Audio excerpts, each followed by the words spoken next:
that brings up a good point. Yeah. So us not being a home rule township, if somebody wanted to develop that worse than what you all are expecting it to be right now, we would have no say.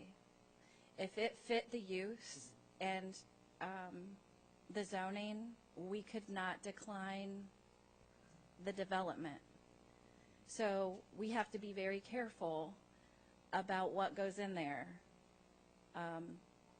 because what they have planned now could be very nice if it was done right with restrictions and respectful to the neighbors. But right now, as it stands, anything can go in there. We cannot do a moratorium on development. You're aware of all of that. Since the zoning change took place, which we still Yeah. question, but okay, it's there. So just so I can reiterate too, the zoning is local commercial service, so it is a smaller scale retail zoning district than you would find like on Miller Lane. So Miller Lane is, the hotels and the bigger commercial uses. The zoning for North Dixie is all local commercial service, so really focusing on the neighborhood and wanting the smaller scale, the office, the, things that all the residents would use and appreciate, or, something good for the community. And the reason we did the planning practice is it actually would allow us to incorporate some residential on the property to buffer the current two-family residential to the commercial along North Dixie. So the plan that we put together would be a guiding principle for any developer who would be interested in the property. We could say, here, this is what we desire. We don't want commercial pushed up to the residents. Like, we want there to be some residential in between. So that is the reason we did that. We want it to be something that the whole neighborhood is interested in, the whole neighborhood wants to see. We have people coming all the time saying, we want coffee shops, and we want a bookstore, and we want something that we can use. We don't want to go over to Miller Lane. Okay, that's fine, and that's why we wanted to do this. We wanted to provide connecting paths from the residential that would go over to like where the government center is. So the people in the neighborhood could walk over and pay their bills, pay their utility bills. We want it to be a nicely designed development that will be cohesive for the neighborhood and be attractive for the whole neighborhood. So that effort is kind of above and beyond, I guess, what you would typically see, but we knew it was important. Like, we want this to be something that the residents appreciate, and that's the reason we did it. So just so you know, that is what the plan incorporates. It's maybe single family that would butt up to the two family that's already there, or maybe townhomes or something like that. But, definitely focusing on owner occupied units. And, we want to be able to put those restrictions in place, but if we don't have a plan that says these are the things we're looking for, then we would have no teeth. It could be just commercial. So that was where we stepped in and we said, let's get together, and the school district and us and SLM3 Properties, who purchased the properties on Sudachi, they all agreed. They said that we want something nice for the community, and we got together and did it. So it was really, really, we were proud of those efforts, and we've touted it in many newsletters saying, this is what we're doing, we're excited, hopefully somebody will come along and want to do these things. So really the effort is there. We want to make it attractive. We want everybody to be happy with it, and when a developer comes along, we'll have these public meetings and people can come in and take a look at the plans and give their input and things like that. But right now, we just got to wait until something comes along. I understand everything you just said. Mm-hmm. But you're telling me that you sent me 4 different We letters. probably don't want to talk from the audience. Yeah. Sorry. If you want to talk, you will need to step up to the podium, state your name and address for the record. You don't, mostly because you don't have a mic and we need to identify you. Okay, sorry. I know that, the zoning, though, you're going to have some kind of rules and guidelines, and you can't control exactly what goes into there. Is that correct? You can do all the parameters like this beautiful concept plan, which I'm sure spent thousands of dollars on. That's a nice thought that it's going to turn out like that. But once you place the zoning, once you put the property out there and you start, interviewing tenants or whoever wants to buy it or a developer, you can't, if it falls within the zoning, they can do what they want to do. And there's another big issue, and I kind of got off track with but basically, I really hate to jump off of it, but I will. Basically, what you're going to have is the businesses that, it's just, okay, maybe they're moving, you got this controlled area here, but there's another 20 or 25 lots. And some of them have properties on them, some of them don't. They're up and down North Dixie. They're on Maxton, Benchwood, and Smuggler's one other street. But there's another 25 or 30 properties that I don't believe you have any control over, right? They're already owned by, like, for example, Maxton and Dixie, there's I think an art supply store there. If they wanted to sell that, let's say North Dixie takes off, they want to put something there. Let's say it's an LCS 2. Let's say that they want to put an adult store there. There's regulations against. We have zoning regulations that would prevent uses like that. That's what land use control and zoning regulations are for, and we do have those in place, and we can enact those regulations. So you won't have that. We can eliminate. We cannot. Yeah. We already got one of those, and believe me, maybe some of you know, maybe some of you don't. But I've sold real estate for 42 years, and I believe me, when you come into town, we have that particular building up there that's painted black now. And I know I don't have anything against tattoos. People like them, they don't like them. But the thing is, when you come into town, you've got people considering living here. I guess they can overlook the one building like that. If you start getting 5 or 6, 7 kind of lower, low rent businesses that are, I don't want to say seedy looking, but maybe, believe me, it will start to affect your property values pretty quick.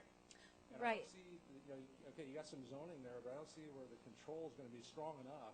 I mean, if somebody wants to, buy one of these houses and turn it into a convenience store. I know that's on your list, right? A convenience store.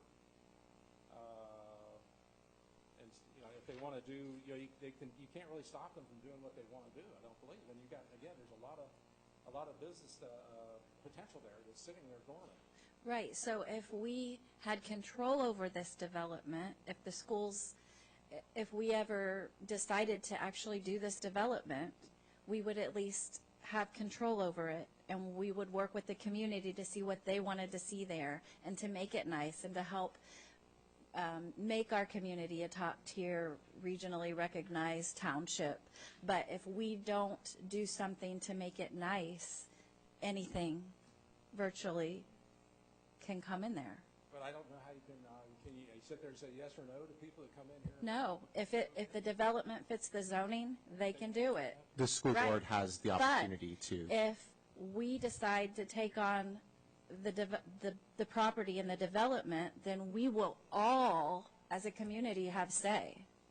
If a private developer comes in and their use fits that zoning, we don't have control.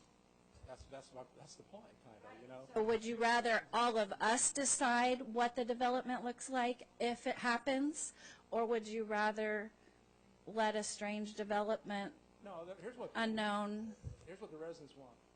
And we don't want to see the Merlin Heights developed at all.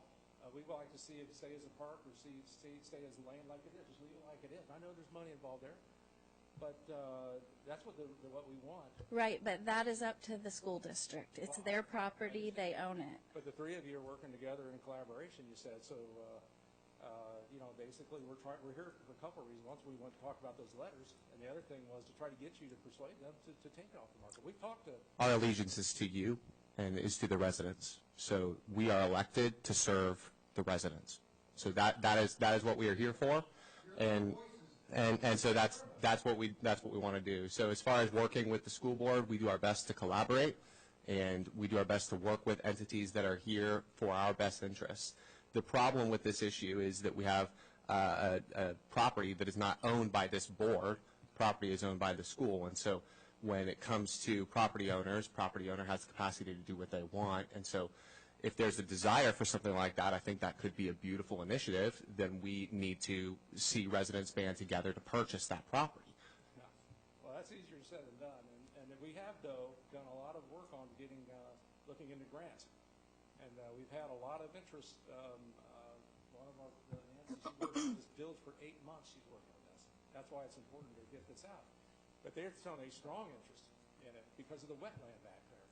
And again, I've got completely off my thing here. But basically, Green Ohio, Clean Ohio, and H2 Ohio are They were, and we gave all this to Rob. We gave it all to, we have all the contact. We spent time on this. We spent, I bet, what you spent, 80 hours on this? And we made the contacts. They've shown an interest. They're saying 95 to 99% they would be interested in giving a grant. Now you have to have somebody to buy it, or the school district would have to hold it and keep it. We've offered to Rob to fill the paperwork out for him. The application's going in February again. And, but that's, we've done these things. We're trying to go for solutions here.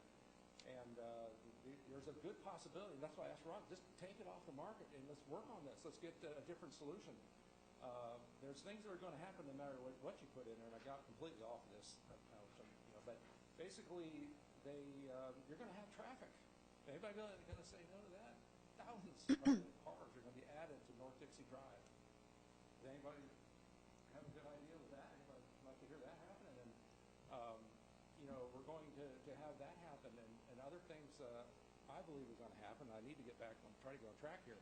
Explain to you why we believe, I guess I'll jump ahead, is why we believe that crime is going to move over here from Miller Lane. And Miller Lane's tough. I mean, you talk to, I guess we've got an officer here, they do a great job. We appreciate you very much, but it's a tough area.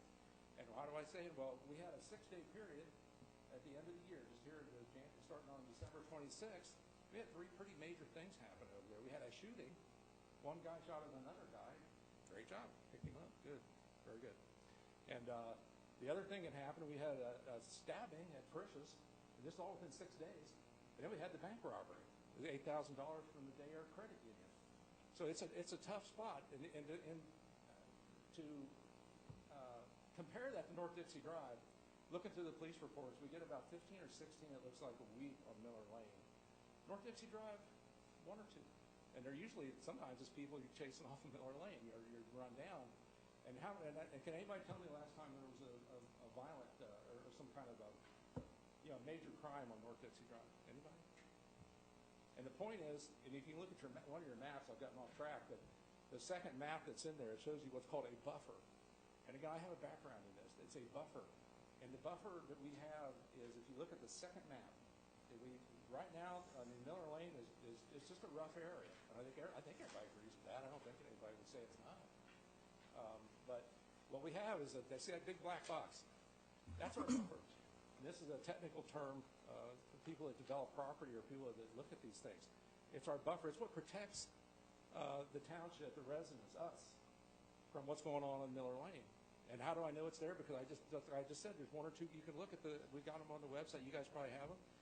There's 1 or 2 calls on North Dixie on the average a week. Over in the Miller Lane district or business district, probably 15, 16 over. We did a 3-month look at it, and those are the only people getting caught. I think you agree with that, right? Unfortunately, there's a lot of people that are good at what they do. And my guess would be there's hundreds of people over there on Miller Lane doing things they shouldn't be doing. But that's what the thing is. If you drop this Sadachi gateway in here, here it comes. No matter what's in it, I don't care what's in it. You can pick your stores wherever you want to do. It's going to increase traffic. And here's a lesson in development. What do businesses look for when they want to locate somewhere? And it's, well, you guys probably know. Anybody know? But anyway, what it is traffic count. And that's why North Dixie. You ever wonder why is North Dixie just sit there? I've been here a long time. It hasn't changed much in 30 years. And the reason it doesn't change much is because the traffic count is just low enough that when businesses are thinking about where they want to go, they go, no, because look, we got a couple empty lots for sale, nice ones. We've got some other properties up here north of Dixie a little bit, but we've got these properties, but nobody. You ever notice nobody like Wendy's doesn't grab one up and go for it because the traffic count's not there. Now here's what's going to happen when you drop Sadachi Gateway in there. No matter what you put in there, you're going to be adding. We all agree you're going to be adding traffic, maybe a lot. Depends on what goes in. You're allowed for a couple restaurants, a couple, 2 or 3, 4, 3 or 4, I think it is, retail spots, some more office jobs. You got a residential plat, and they call them townhouses, but they're rentals. There are going to be rentals there. So you're going to add thousands of cars to North Dixie Drive. So what's going to happen? That's going to be noticed. People that are looking to locate their new business or whatever, now the traffic count looks a little better. Now they're going to look at it and they might go, I think we're going to do it. We'll go for it now because the traffic's up high enough. That's what they look at. It's very scientific. They look for traffic count. And then another thing And this is something I don't know that the last time I was here, it didn't seem like they understood, or I couldn't get through it to them. What's going to happen, no matter who you put in there? I don't care, you can put your stores that you would like to see go in there, and then maybe some you don't want to see go in there. It doesn't matter who it is. Whoever you put in that, in those, on North Dixie Drive, and I know that I was in retail 15 years also, for a Fortune 100 company, and learned the trade well. I learned that they taught me everything. And you know, basically what's going to happen, those businesses are sitting there. We already discussed a little bit, it's going to be hard to make it up, but they're going to do everything in their power to get the people from Miller Lane, those 40 or 50,000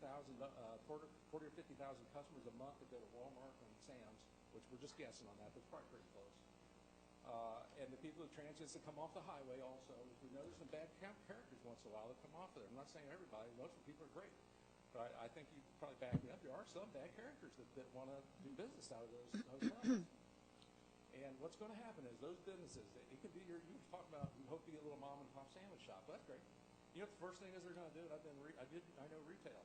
They're going to go, how can we get those people from Miller Lane, those 40 or 50,000 customers a month that go through there? We'll do anything to get them to come to our store. And it's going to happen. I mean, they're going to get them over there as customers. And you can count on that just as I'm standing here. It's the first thing you do. And this is common sense, right? And so once this happens, and how do I know the crime's going to move over from Miller Lane over to North Dixie Drive? Is because the people that live and work, let me say again, the people that work and shop, now I got it, people that work and shop over at Miller Lane are going to work and shop on North Dixie Drive. It just makes sense. And you know we're talking here? 200 yards from the back of Walmart, about 250 yards from the back of Walmart to North Dixie Drive right now. That's all it is. I was here last time and act like there was an imaginary wall. Was it to magically keep the trouble of Miller Lane out from North Dixie Drive? And then I said, what are you going to do? Check everybody before they come over and say, hey, are you a good guy or a bad guy? And then let them in if they say they're a good guy. It's not, you know, they're going to come over, over. Even crooks and criminals, they like nice things too.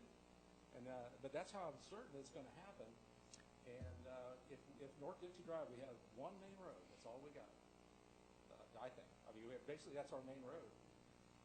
If we let that go downhill, which is similar to, honestly, that's what happened in Trotwood. They had one main road. It was Salem Avenue. I'm going way back now. The Salem Mall was built.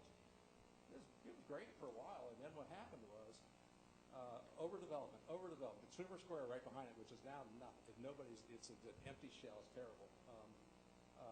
Salem Mall is laying in rubble. But what happened once the overdevelopment, more and more stores, and then here came the crime.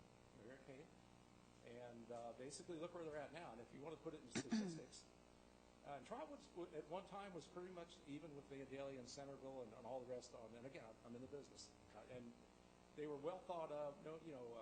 If you wanted to live in a suburb or a safe place, Trotwood was right in there. And now, you know where we're at now? Vandalia, Butler Township, the average price per square foot in Butler Township is $120 per square foot. And that's over the last 6 months. That's back out of the State Board of Realtors.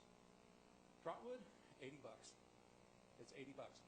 And if what happens is going to happen in North Dixie, if that happens, we lose our buffer. That's the only thing that, we hear gunshots, we hear sirens all night long, and it's just it's pretty much a little crazy at times over there. But if that happens, and how can you measure that? You can measure perfectly. If you see that 14 or 15, 16 criminal reports on Miller Lane that happen routinely every week, move over to North Dixie Drive, and you get a violent crime maybe every month or two. We get on the news or whatever. And a lot of people, it'll turn into Miller Lane, which I guess everybody knows. A lot of people are afraid to drive down Miller Lane, especially at night. They're afraid their car is going to break down. There are a lot of people who don't care. I've got a concealed carry permit.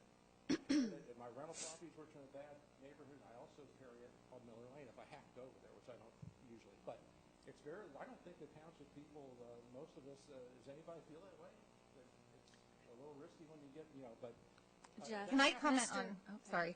Can I comment on the zoning real quick? You mentioned the North Dixie zoning and how it's a buffer. So that is because it is a different zoning district than Miller Lane is. So one property, as long as we're enforcing the same zoning, one property is not going to change the whole North Dixie Drive. That zoning is still in place. So that is why that's there. It's a transition from the regional commercial to the local commercial. So that is why that's in place. That's how zoning works. That is how, and then we've got residential behind it. So it is a gradual transition. So that buffer will not go away with the development of one property. Well, it's a big property. We're talking 15 acres and plus another 5 that's on this concept plan here. We're talking 20 total. That's not just one little property. That's a big, big change. Yeah, and that's why we incorporated in the concept plan to add residential to the back of it, so that there is that transition, even more of a transition. Yeah, but it's still going to happen. Whatever business, like explain, whatever business is there. Let's say, what are you thinking? 10 go into the initial, and then some more properties. There's some more things pop up. Maybe Wendy's gets interested and grabs it. The traffic count's going to dictate what goes in there, and it's going to, the zoning, it doesn't really matter what's there. These things are still going to happen. It's going to blend together.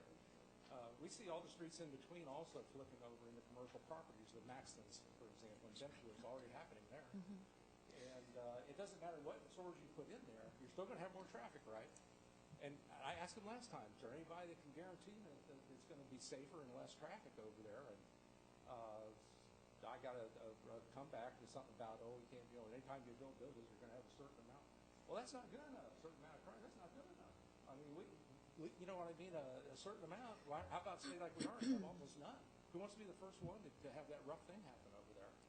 And but it doesn't matter what the stores are. The zoning really doesn't really matter. That's a big thing. That's not just a little. That's 20 acres. Mr. Jacobs, Yeah. when you spoke to Mr. O'Leary and you asked him to take it off the market, what did he say? Great question. He didn't answer basically. And again, He did not answer? No. Well, here's what he said. He said, I said, well, can I tell? I'm responsible. I've been. People are checking our website and everything. And I said, well, can I tell them it's under consideration, at least? He said, no, just tell them we'll pass the paperwork along. And that's when it went to Holly Herbst, and I got a meeting with her, and said, like, just 3 days later, gave her the same presentation. Like I said, they showed up again. Eric and Rob both came for the second shot of it. But anyway, like I said, when I was done, they came around. But they never thought of it. I understand. People don't have a background. You guys are kind of politics. And was this on their agenda any time recently to vote on taking it off the market? No, it was too recent. She deferred me the next month. And I did finally get from Rob, I got when I can go over, only 5 minutes, and it's going to be a little tough to explain to people. I don't really get that. But they are going to do that. I will be able to do that. But I guess I'm trying to find out who was responsible. You just told me tonight. I'm glad to know that. It's the board has to vote on it, right? Okay, they really need to hear this whole presentation. So if the development were even to move forward at some point, would you rather have a development that we would work on together as a community? And I'm asking you to answer this because you're speaking for the people. Or would you rather the Board of Ed just sell it to whoever? Yeah. But I'd like to see either somebody buy it or the Board of Education keep it and get a grant so they can get their money out of it. Now, okay, here's the thing. How will a grant allow them to get their money out of it? Well, the way we understand, I think I got it right, Nancy. You can apply for the grant, and is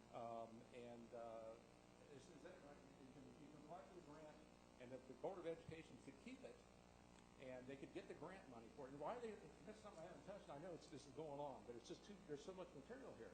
There's a wet lab back there. Okay. An incredible wet lab. I would like you to get the answer to that and call me. Oh, what answer is that? What is the grant going to do for that piece of land? How are they going to get their money for that land if they get a grant? I don't understand what that means. Okay. And I would like to know more about that. All right, great. Well, Okay. see what we can And then Rob did say he gave him an answer. That's fine. Okay, if you're going to speak, Ms. Claiborne. Okay. Yeah. I got it. Yeah, Clean Ohio would turn it into a park if they get involved in it. I do. I know that. Then who would be responsible for maintaining that park? That I don't know. And there might be a little something there, but to jump ahead a little further, this is where if you don't have a background, you guys see the plan. You got a great plan. Beautiful. But is that just a plan? Well, we don't know. That's all it is a thought. Yeah. A There's twinkle nothing on in our our desk right eye. now. But what I'm saying, you got a plan. You pretty much have an idea of probably how much money it would generate for the school board and for you guys. I don't, because I don't know what the grant will do, and I don't know how it will be sold or what the use will be. And that's why it's important for me to know what will that grant do, and if it will turn into a park, then who is responsible for the maintenance of it. That's important. Sure. And here's the thing that is not in the calculation. This is where maybe my background, I look at things a little further. When I use very quick, Miller Lane, that came 30 years ago. I would assume that trustees were sitting right in not here, but in these, in your spots. They approved that, and I'm sure that Walmart probably came in there and told them how great it was going to be to get all the property taxes, right? And man, they signed up, right? But here's where they didn't have the experience that I believe I know I have in this. They couldn't see the consequences. They couldn't see what was going to happen down the road, and they missed on it. They made them. I think it's the biggest mistake, and I think this one's going to be the next. We're going to have to wind this up for tonight, but I would like to have more conversation with you. Oh, sure. I do want to tell you. Go ahead. I mean, it's not a big deal. I mean, I'm almost done anyway, but I hate to cut off. It's a big deal. And here's what's miscalculating here. How much money are you going to lose if property values go down 20 or 30%, which I believe they can. If you start having a place where people are afraid. So maybe this is the time that you should poll your local participants, and we can start polling the community to see are they interested in home rule? Because we would have more control over development. We could zone, we could do moratoriums, and we could be creative. So maybe that's something that you want to discuss with the community. Like I said, when it's all said and done, say you pick up 20 or 30 businesses over there, it's really not going to matter what they are. It's still going. I know it sounds good. If you just look at it like this, it does. It will matter. The people that shop and work on Miller Lane are going to shop and work on North Dixie Drive.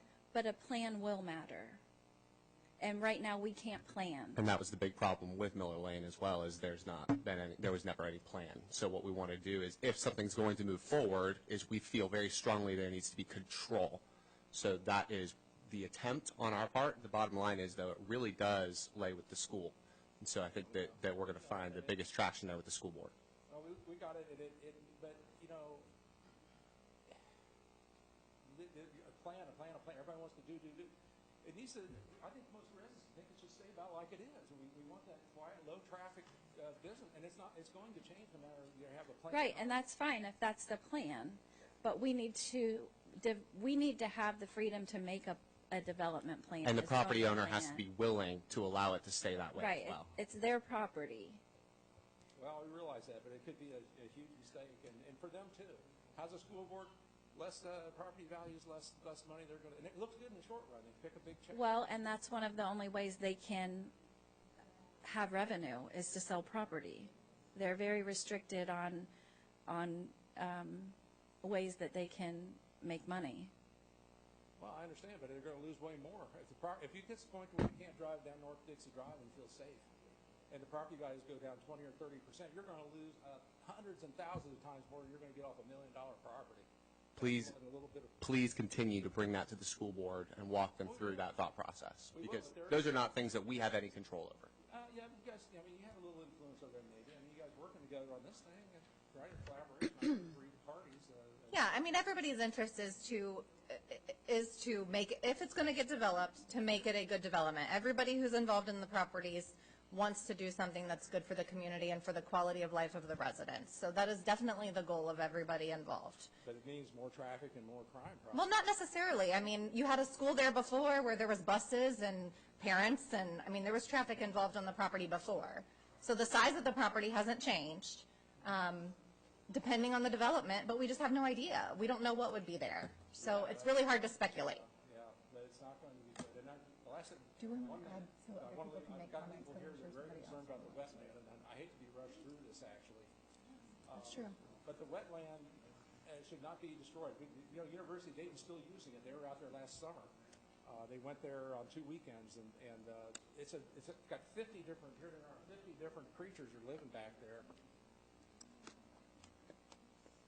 Yeah. Just wait till they listen.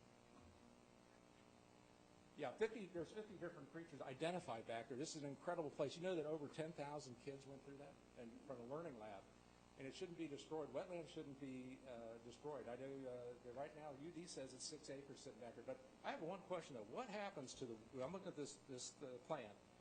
What happens to the woods and the stream and all the little animals back there when you put these houses back on this and the apartments back there? Right? What happens to the wetland? Where does it go?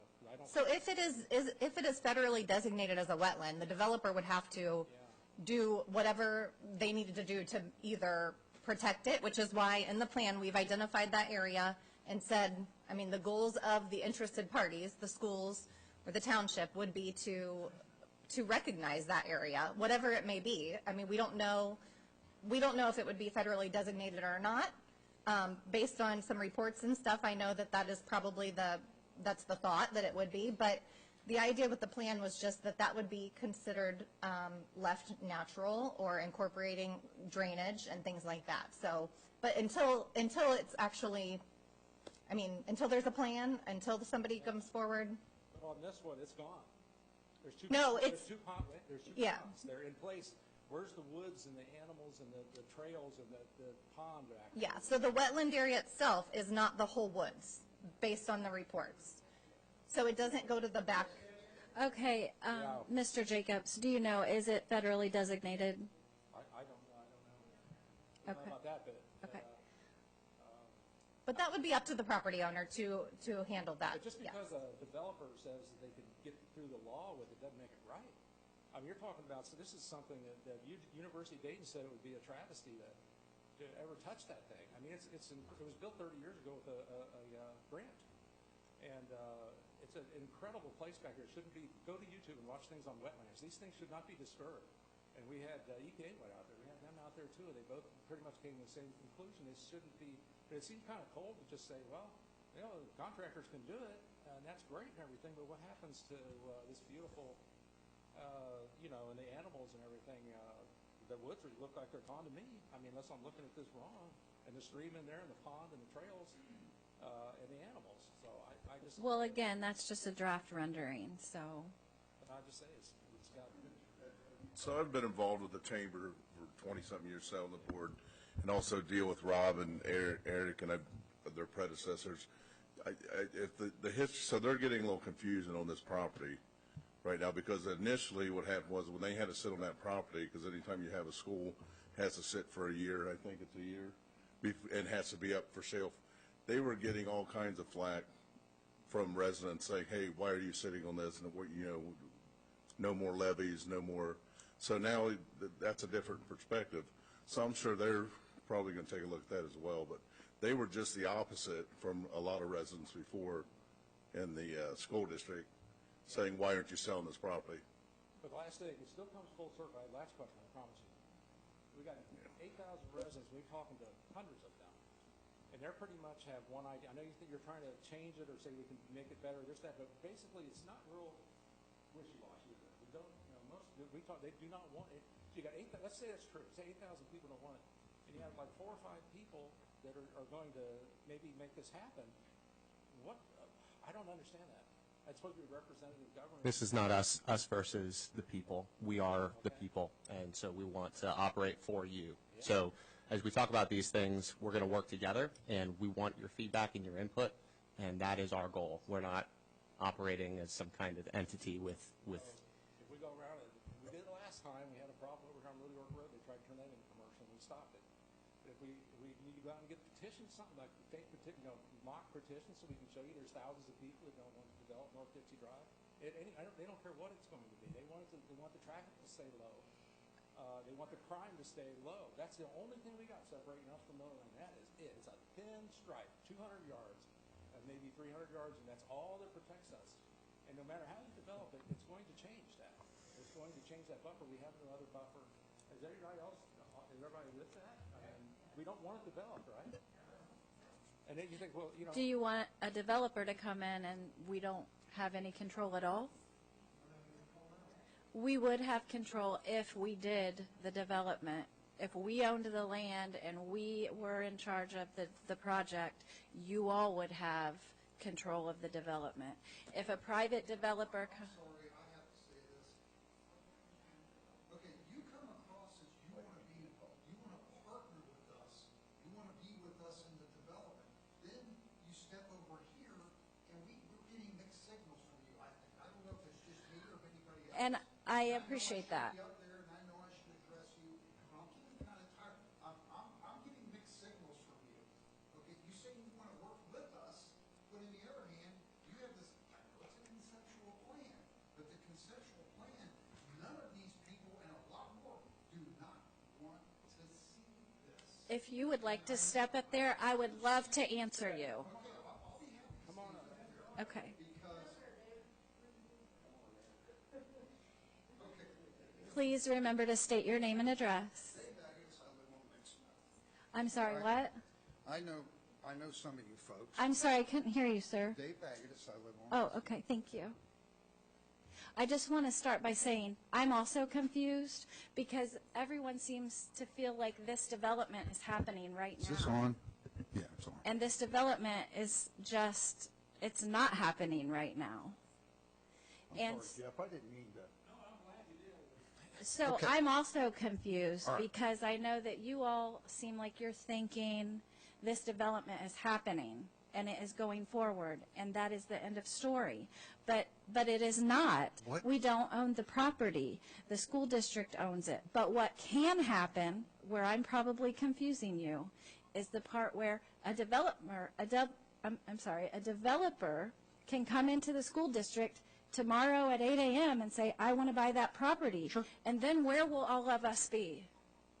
We will be putting in whatever meets the zoning standards right there. And this whole conversation will be over. And I think that's where the confusion is. Okay, in hearing you say that, does that make, am I the only one that's understanding what she's saying, that makes me feel like her hands are tied? So are they- yours. Are your hands tied? So are yours. We Being don't a own the trust- property. Being a trustee, look up the definition of a trustee. It's somebody that the constituents of the community put their trust in, which is you three. And we put our trust in the two chiefs here and so forth, these two gentlemen over here, okay? But the way I'm feeling is that you're saying that your hands are tied no matter what the school district does. We all understand what the school district wants to do, at least I do, okay? They have a piece of property sitting there that all they're doing is paying taxes on, right?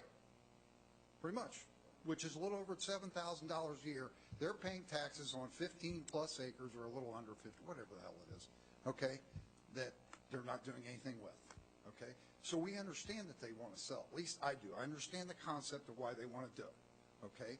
Now, Nancy and I met with Erica and Rob, okay? And we talked. We had a great conversation, okay? As soon as we said something to Rob about getting a grant, the first thing he said was, we don't get any revenue from a grant. Okay, you get your initial check, okay? All right, for the land? Fine. After that, that's it. You got the money. You're not making any more money. I don't understand what the grant does. The grant saves the land, okay? Just like Jeff says, Clean Ohio, whatever, I can't remember. Clean Ohio. Okay, they'll buy the land. I mean, you read about it in the paper all the time. I mean, I don't know how many of you get the Dayton Daily, but there's stuff probably at least once a month in there about Clean Ohio or H2O or whatever it was, and along with Five Rivers, they're always buying land near the rivers and stuff for conservation, which is great. I just don't understand why it seems like we have to take every green space we have anymore and develop it. I mean, look what's happening up in Vandalia, and I realize that the township doesn't have any control over it. Either that or Applegate is just pretty much went around everybody's, back, okay? But, okay, I know you know exactly what I'm talking about, okay? But is that what the township wants to do? Is every green space we have that we have to develop it? I mean, okay, so getting back to what we discussed, okay? Rob, Ms. Vogel, Nancy and I, okay? And that's the first thing he said, well, if we get a grant, we get no revenue off of it. They want business to go in. They want houses to go in. The only thing they're interested in is making money. That's the whole thing. They don't care about the wetland. They don't care about any of this. They just want the money. Now, I'm sure this gentleman right here can tell me, okay, what the crime is like on Miller Lane. I have a family member that's in law enforcement. He tells my mother, don't go to Miller Lane wherever you go. Okay? I'm sure these folks don't want Miller Lane being brought across Dixie Drive, and compared to where we live, there's going to be overflow over there. It's just going to happen. It's natural. It will happen, you know. And we joked around that the new Sudachi Gateway will be called the Sudachi Raceway. Dixie Drive seems like a racetrack anymore. I realize that this gentleman can only do so much with the resources he has, but it's out of control over there, you know. We just save some green space. You know, do we have to develop everything? You know, and we would like the people that they're on this board, that live in the township, okay, realize that if they have land behind their property, how would they like if all of a sudden their trustees come by and say, hey, guess what? We're going to bulldoze your woods down, and we're going to build a big warehouse or something behind your property.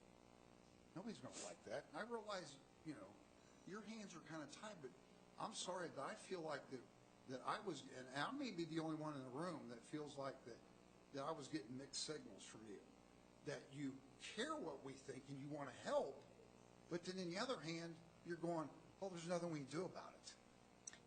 If a private developer comes in tomorrow and wants to buy it, they have, and it fits the use. Then why come up with a conceptual plan if you're not giddy up and, oh my gosh, great, we're going to get more business, we're going to make more revenue for the township.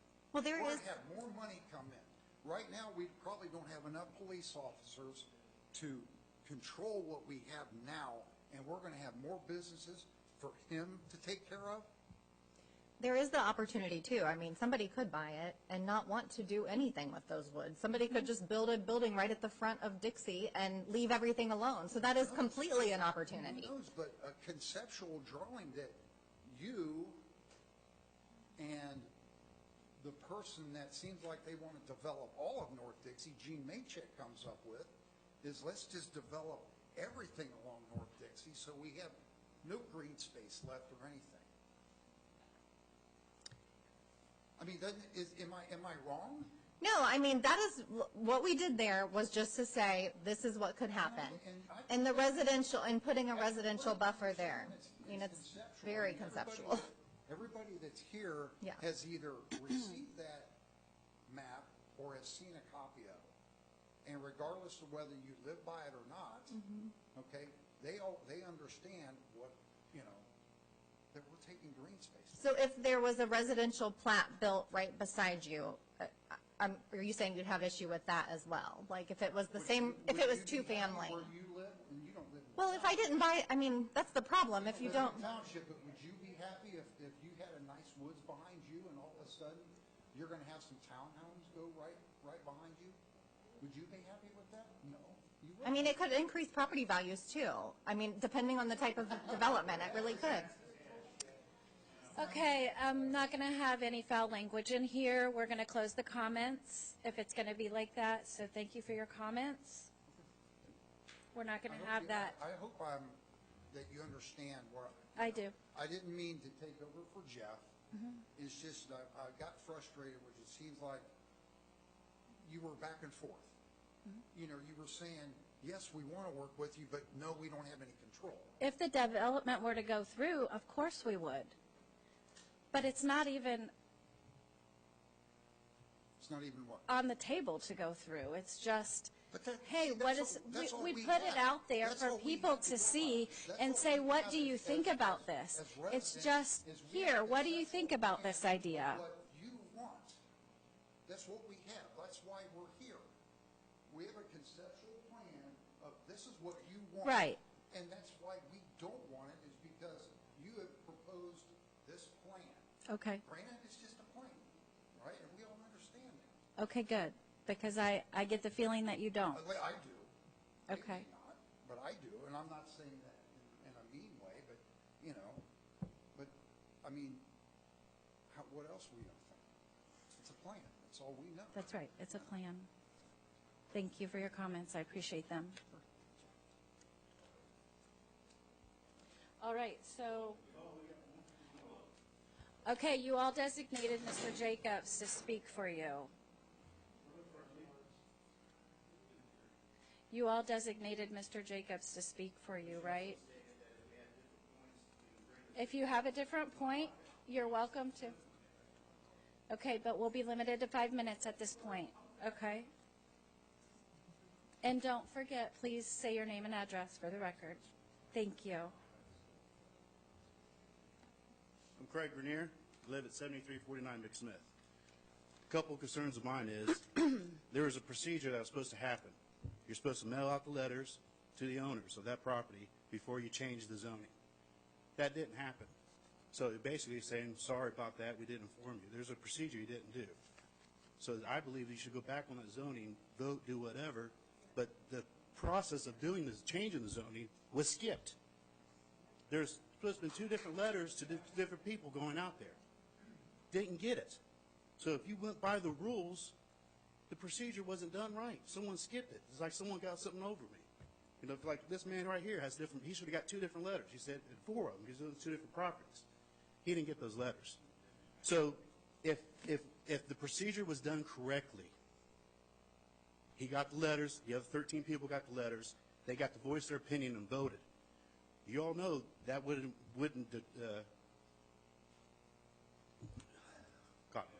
yeah, it wouldn't pass. You guys wouldn't be able to change the zoning on it. Yeah, we would not have skipped the mailing process. I mean, we wouldn't have skipped that. So that is definitely. If you wouldn't do that, which I understand, Yeah. why didn't people get the letters? And there's quite a few. We have record that they did. Like. Okay. That's why we're here. Okay, we're not going to argue. Order. So we got that out. That's one thing. Next thing, I understand this is a concept, this and this and this and that. I can understand that, yes, you want to be involved. Yes, you're on our side. Thank you. Appreciate that. I appreciate all the thought that went into this. It looks great on paper. Just like putting Walmart in here. It sounded great, didn't it? Like, yeah, Walmart. And then later on, oh my God, everything. All the hotels, oh, it's great, it looks so nice. Same thing's going to happen, whatever. I don't care what you put over here. You said something about traffic. There's always been traffic because the school was there. You're correct. It was seasonal. There's in certain times of traffic. It wasn't 24/7 traffic when it comes to the school. Another thing, he mentioned the grant. Why don't you know, if you're looking for us on our side, why don't you explore that opportunity also? But, yeah.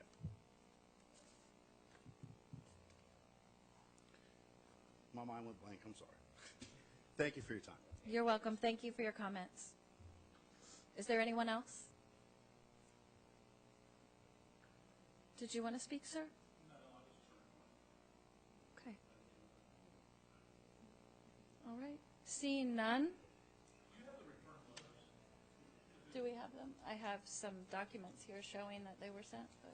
Yeah, we have one return letter in the file. I can't. It was I have Right, it. I think. It was. So we keep copies of any return mail that we get. So we had one return letter in the packet of mailing. Yeah. Yep. Yeah, and the notification area is only 200 feet from the property. So only if your property lies within 200 feet would you get a notification, and it only goes to the property owner. It doesn't go to rental tenants. So, yeah, and we analyzed, I mean, we went through the mailing and compared it to the current ownership, and I know Missy ran through kind of who got notice and who came and how many were present. And for a rezoning hearing, it was actually, I mean, a pretty well attended. I mean, we had we had people there speaking that lived directly around the property, and the rezoning was, I mean, the letter, it's really just a small paragraph, and it said, the address 8515 North Dixie Drive is being rezoned from cemetery to local commercial service. And this is the date of the public hearing. So, I mean, I don't know if you can recall anything like that, but it's been a couple years now. So, but that would be what the notice said, and there would be a zoning commission hearing. So another board, a citizen-appointed board, that would hear the rezoning request. Prior to that, it goes to the county planning commission, and it goes to the zoning board, and then the zoning board makes a recommendation to the trustees. So there's a series. It takes about 120 days for it to happen. And we advertise in the court reporter. So anything that is being considered by the zoning boards goes in the court reporter, and then anybody within 200 feet gets a notification. And we make sure that we check the county records. The property owner or the applicant is the one required to submit the mailings to us. We are not required by law to double check those. They're required to in their application, but we always make sure to double check and make sure that our property information lines up with what's on the county auditor's website. So, yeah. So we do make sure we verify that. And we went through it again when the issue was brought up to make sure that we had the right addresses and everything.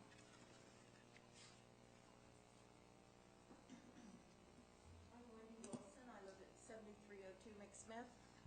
My backyard is directly where all this is happening. And I would have paid attention to a letter like that. I did not get a letter. We have been property owners since 2001. We did not get a letter. Our neighbors did not get a letter. Our neighbors on this side did not get a letter. The neighbors behind us did not get a letter. The other thing that I wanted to present, which I don't know a lot about, behind our property, where they're talking about building all of this, the lab, the pond, is directly behind there. There is a drainage issue, I understand, for building back there. I don't understand what all of it is. I know I've heard my husband talk with the street engineer when they redid our street, and they all talked about it. That needs to be addressed. Otherwise, my backyard is going to be constantly flooded. Constantly. Because that's where the drainage field is. And that's everything Jeff said I agree with. Everything Dave said I agree with. Everything Craig said I agree with. We had probably 100 more people that were planning on being at this meeting. Not everyone understands what's going on. I don't understand. I understand you guys have a job and you are for us. I hope you are for us because you are our advocates. You are the people we need. Please don't put a housing project in my backyard. I have a walkout basement. They would be in my yard. The property there with the little bit of woods and the pond, the earth lab, and where the school was even, that would, if we could get a grant to buy that, if you guys could work for us to help us get a grant, that would be ideal. And I would appreciate everything you could do to keep our little community as it is, or at least quiet and safe. This is my forever home. I raised my kids there. I raised my grandkids there. I don't want to have to move because they're building in my backyard. And that's what's going to happen if they do. But I appreciate everything you can do for us. Thank you, Wendy. Any more comments, public comments? Yes.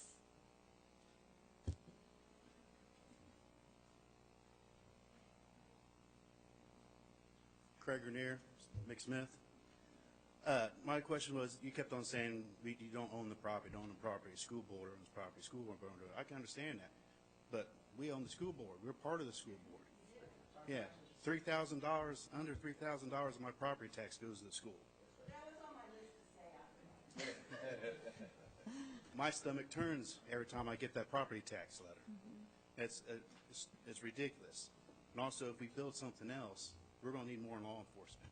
So next thing you're going to have voting, have more spending, so we have more officers patrol this area. Then there goes my property taxes even higher. And I really love the idea about the levy and or having a grant, stuff like that. If the school board is tired of spending money maintaining the yard and property, I'm volunteering my services. I have 4 mowers. I'm capable of doing it. I'd be happy to mow that property for free to the day I die. Not a problem. It'd probably take me an hour and a half to mow that entire property. Yeah. I have the equipment. I have the resources. I've been doing this for 17 years. We as a community will work with you. We'll work with the school board. There's ways around this. We don't have to go this one path. What I learned in life, there's all kinds of paths. And it was surprising to my ears that you guys didn't go for the route for the grant. You didn't look in this path. You're focusing on this path. And I can understand his revenue, but you guys put those properties in there. Is my property tax is going to drop now because you got more money coming in? I doubt that. So, thank you. Thank you, Mr. Grenier. Okay, so we'll conclude our public hearing portion of our meeting this evening. Thank you all for coming and participating. The next item on the agenda will be the approval of the minutes for meeting of December 28th, 2021. Election of officers. Oh, we didn't do that? That's okay. You can do minutes first. Okay. You can do minutes first. All right. So, all right. Do I have a motion to approve the December 28th minutes? Motion? All right. Second? I'll make second. Okay. Motion approved. I vote yes too. Motion approved. 3-0. Approval of the meeting minutes for January 11th, 2022.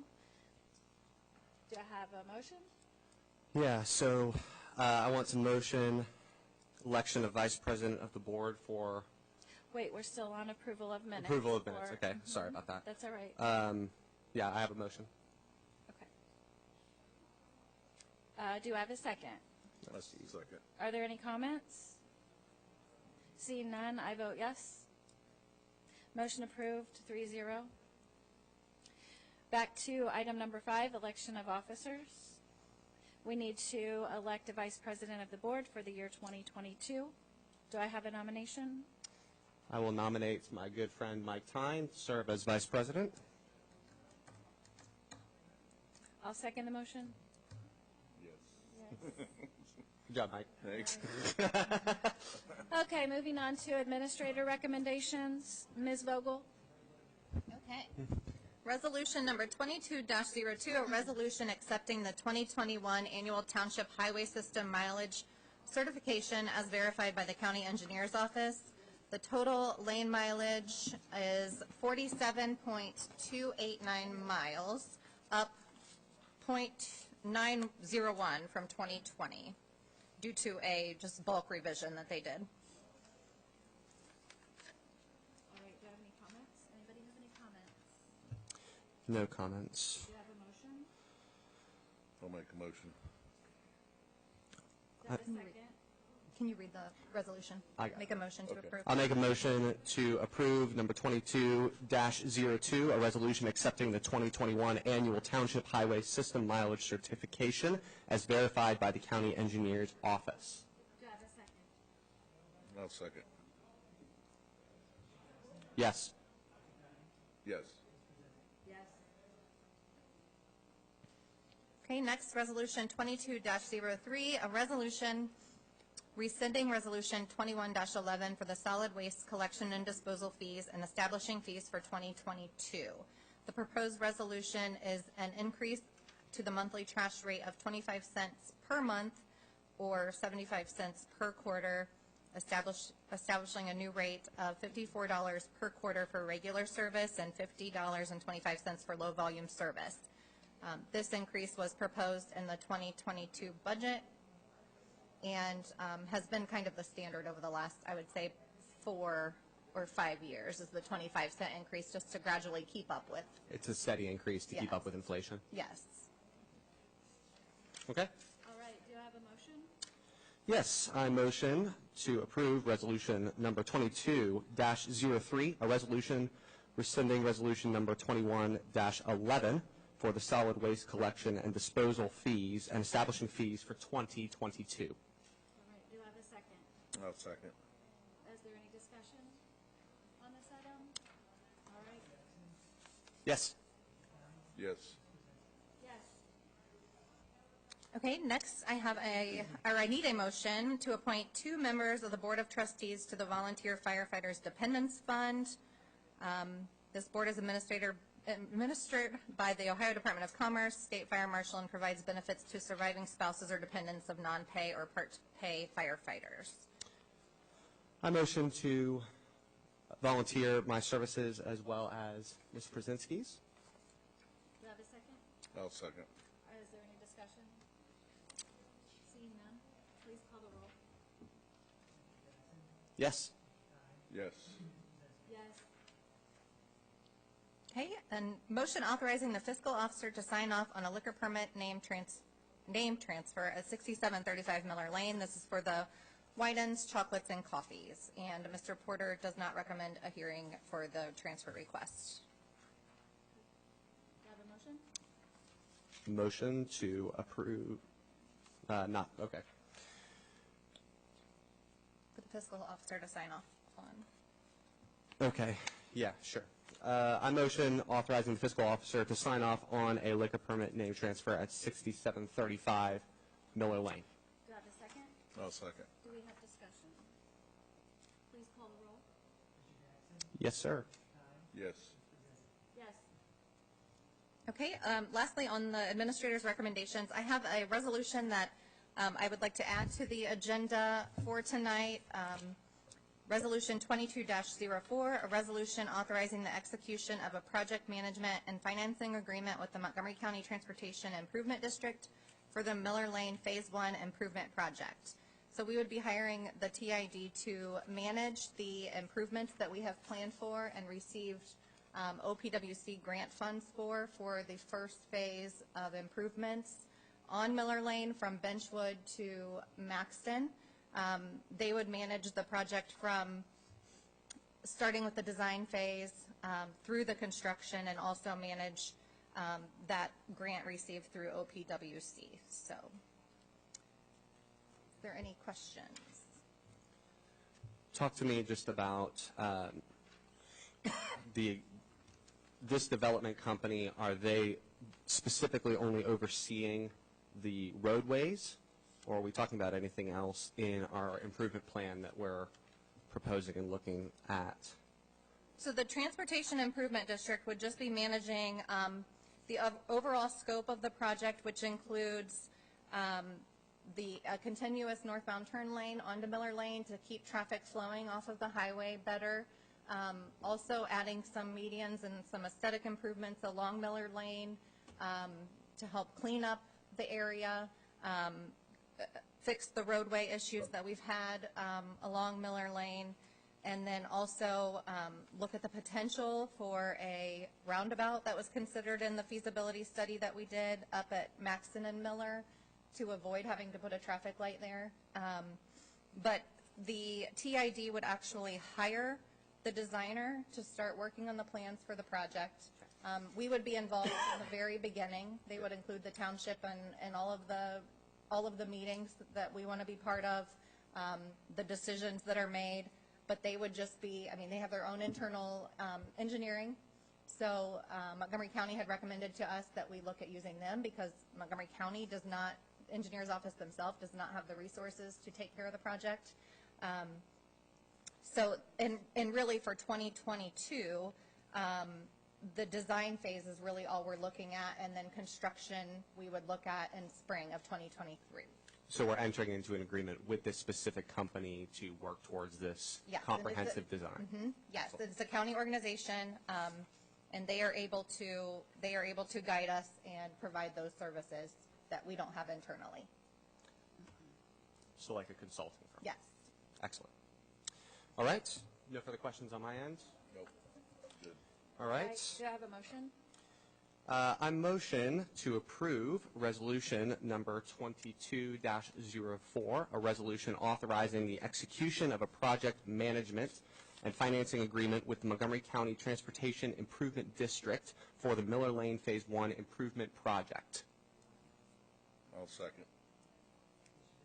Yes.